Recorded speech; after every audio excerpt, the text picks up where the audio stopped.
Weg ausgesucht. Ich habe zwar schon ein gutes Stück geschafft, aber die nächsten 6 Kilometer, habe ich schon geguckt, geht es nur bergauf. Und gut, dass ich für solche Fälle eine entsprechende Übersetzung am Rad habe. Ich komme zwar kaum ein Stück voran, aber das Treten fällt nicht so schwer. Naja, im nächsten Dorf soll es einen Brunnen geben. Ich glaube, da lege ich mich erstmal rein. Oh, es ist blauer Himmel, die Sonne scheint. Oh, es ist ganz schön warm. Ich bin über jeden Luftzug dankbar. Guten Morgen. Die Nacht war ja, eigentlich ganz okay. Ich hatte bei einem gemähten Acker einen Platz gefunden. Aber natürlich kamen wieder zig Leute vorbei. Also ich glaube 3 insgesamt.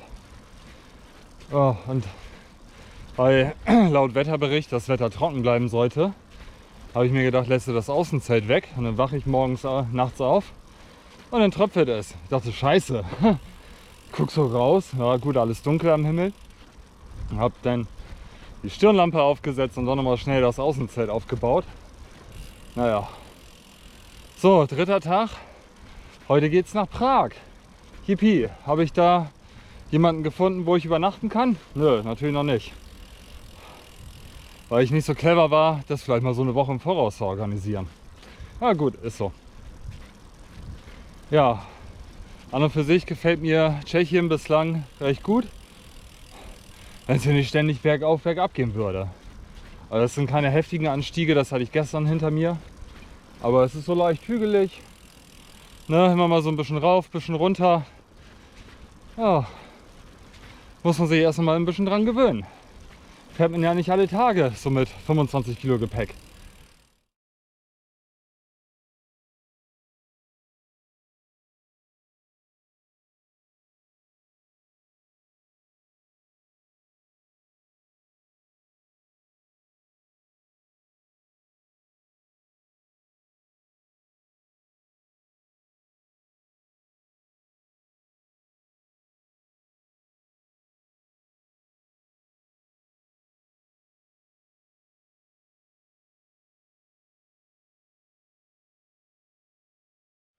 War das heute ein Tag?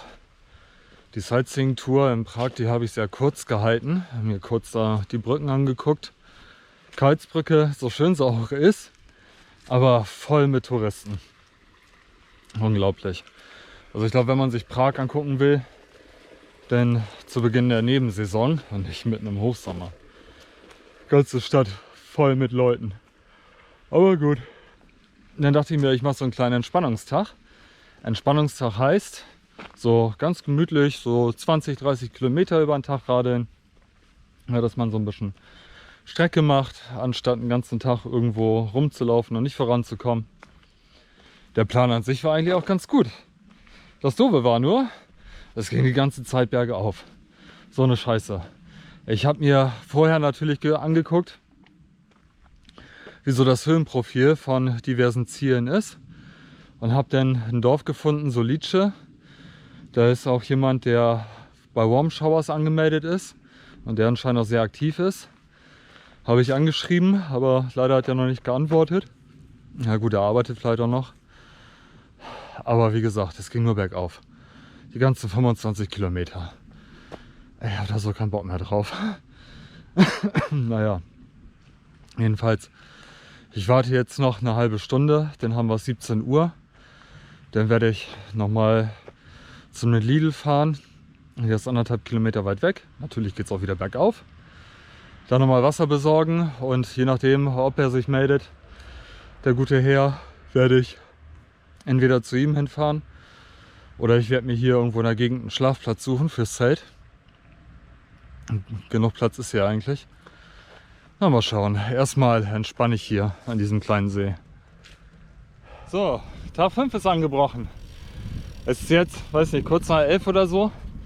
Nachdem ich für meine Verhältnisse relativ spät wach war, so gegen 8, und mein Zelt abgebaut hatte und alles, bin ich schon mal die ersten 15 Kilometer gefahren bis zu einer Tankstelle. Da habe ich dann gefrühstückt und hier Buch geschrieben und so weiter. Schon mal geguckt, wo ich als nächstes hinfahre. Aber heute Morgen, das war ganz an meinen Geschmack. Ging schön abwärts, Schön durch den Wald, schön kühl. Hier und da meine Kurve, das hat Spaß gemacht. Das war mal was anderes, als immer nur bergauf zu fahren. Naja, aber was steht mir heute noch bevor? Richtig, rauf und runter, rauf und runter. Guckt euch das an.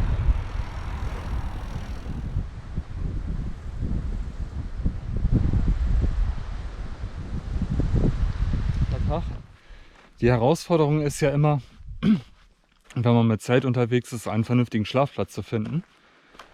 Und das gestaltet sich hier gar nicht so einfach. Weil wie gesagt, es ist sehr hügelig. Überall hast du Dörfer. Und der Platz muss abends zumindest ein bisschen schattig sein. Oder zumindest, dass man irgendwo direkt daneben einen Schattenplatz hat, damit man abends nicht noch in der Sonne brutzelt. Weil das hier echt extrem im Sommer. Und der Platz muss natürlich eben sein. So, das heißt, man muss vorausschauend gucken, wo man einen Platz findet. So, man kann Google Maps benutzen. Das geht ganz gut. Und überhaupt irgendwelche Navi-Apps gucken, dass man so einigermaßen von den Dörfern wegkommt. So ein bisschen in die Pampa rein. Und natürlich immer so ein bisschen schauen, könnte das vielleicht ein Spazierweg sein oder noch ein Weg, wo jemand lang fährt. Weil ich hatte das bislang bei jedem Platz hier, den ich in den 5 Tagen hatte, also 4-mal, dass immer jemand noch vorbeikam. Und wenn es in der Nacht war, im Dunkeln, dann fuhr jemand mit dem Fahrrad, mit dem Licht vorbei. So. Und der erste Platz, den man sieht, der ist vielleicht nicht immer der beste. Also es lohnt sich, das Fahrrad vielleicht noch mal kurz stehen zu lassen und nochmal einen Weg lang zu spazieren, gucken, ob man nicht vielleicht noch einen anderen Platz findet. Ist mir eben so gegangen, oben auf einer Hügelkuppe. Dachte ich, ja, ist ein guter Platz. Da kam so ein alter Tscheche mit seinem Trecker vorbei. Hat er so ein bisschen Mist weggefahren. Dachte ich mir, gut, folgst du den Weg nochmal, so ein bisschen da in den Wald und Busch rein. Und jetzt habe ich einen Platz gefunden, der eigentlich recht eben ist. Also Gras ist zwar ein bisschen hoch, aber lässt es sich gut drauf pennen. Da vorne habe ich zur Not ein bisschen Schatten. Ansonsten da noch zur Not, wo ich mich kurz hinsetzen kann. Aber an und für sich ist es hier schon nicht schlecht. So, jetzt werde ich erstmal ein bisschen runterkommen und dann das Lager aufbauen, Abendessen, eine Wäsche machen, damit der Schmuck so ein bisschen abgeht. Es war heute wieder ein anstrengender Tag. Aber so langsam gewöhnt man sich dran. Muss sich die Kräfte ja einteilen. Manchmal ist Schieben eine ganz gute Option, wenn es da, keine Ahnung, 8 Grad nach oben geht. So, ich nutze die sonnige Phase gerade mal aus, um mein Zelt ein bisschen zu trocknen. Heute in der Nacht war es ein bisschen regnerisch und vorhin auch noch. Aber gut, bleibt nicht aus. Dafür hatte ich die letzten Tage super Sommer. Und dafür kann ich die Aussicht jetzt mal ein kleines bisschen genießen.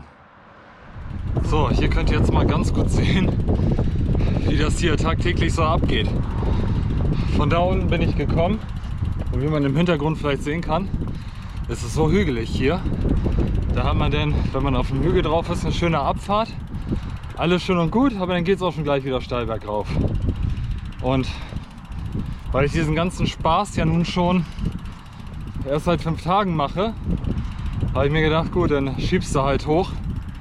Weil selbst wenn das nur so 3-4 Grad sind, mit 25 Kilo Gepäck auf dem Bock, ist es ganz schön anstrengend.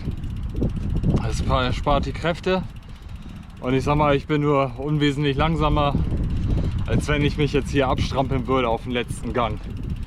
Ich habe noch ein bisschen Strecke vor mir. Sind ja nur noch, was weiß ich, 11.500 Kilometer. Puh. So, jetzt habe ich mich auch den ganzen Weg hier rauf geschleppt.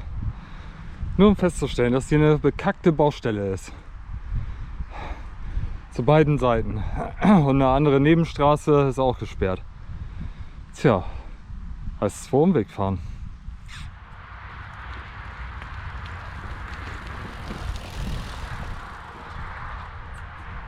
Ach, es ist so geil.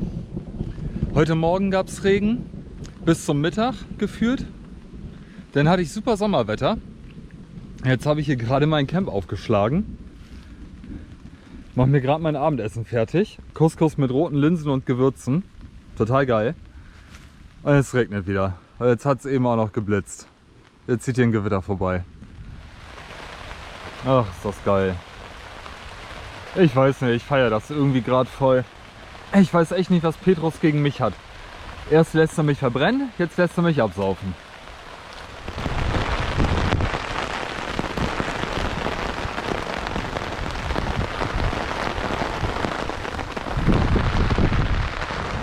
Guten Morgen. Gestern Nacht ging auch richtig die Post ab. Also so ein heftiger Schauer habe ich schon lange nicht mehr erlebt. Und es hat geblitzt, ununterbrochen. Dann kam auch noch mal kurz ein stürmischer Wind auf. Dann haben wir so ein bisschen die Tropfen vom Zelt geblasen. Aber das war schon krass. Viel schlafen konnte ich auch nicht. Naja, heute Morgen war dann wieder alles ruhig. Ich bin halbwegs im Trockenen. Geregnet oder genieselt hat es nicht.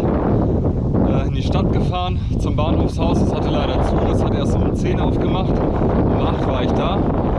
Habe erstmal 3 Stunden dafür gemacht. 2 Stunden draußen, damit das Zelt ein kleines bisschen trocknen kann und ich frühstücken kann. Und dann kam um kurz nach 10 die nette Dame, die hat aufgeschlossen.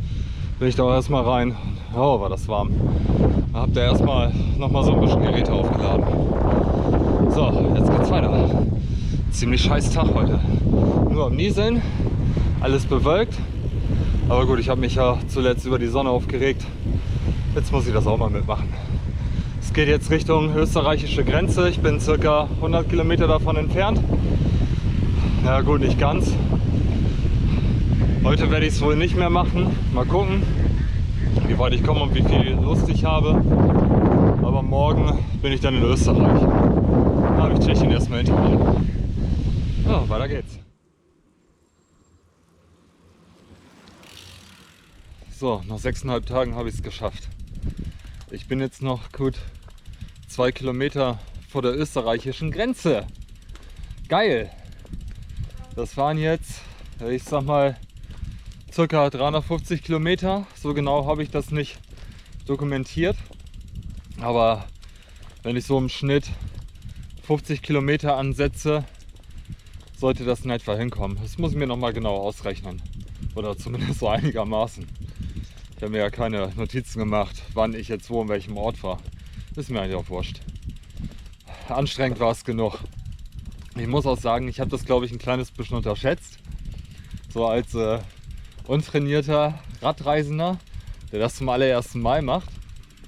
Mit einem voll bepackten Rad. Ich denke mal gut 25 Kilo Gepäck, weil ich ja noch einiges an Essen mit hatte von zu Hause. Durch diese scheiß hügelige Landschaft zu fahren. Naja, hinzu kommt, ich bin den einen oder anderen Tag sehr spät losgekommen. Heute vor allem war ich erst, weiß ich, immer gegen 11 denn unterwegs, weil ich ja das Zelt noch trocknen musste. Also ich habe 3 Stunden auf dem Bahnhof verbracht, wie gesagt. Naja, aber jetzt werde ich noch hinter die Grenze und dann suche ich mir irgendwo einen Schlafplatz, der hoffentlich einigermaßen trocken ist. Und dann geht's durch Österreich. Hurra!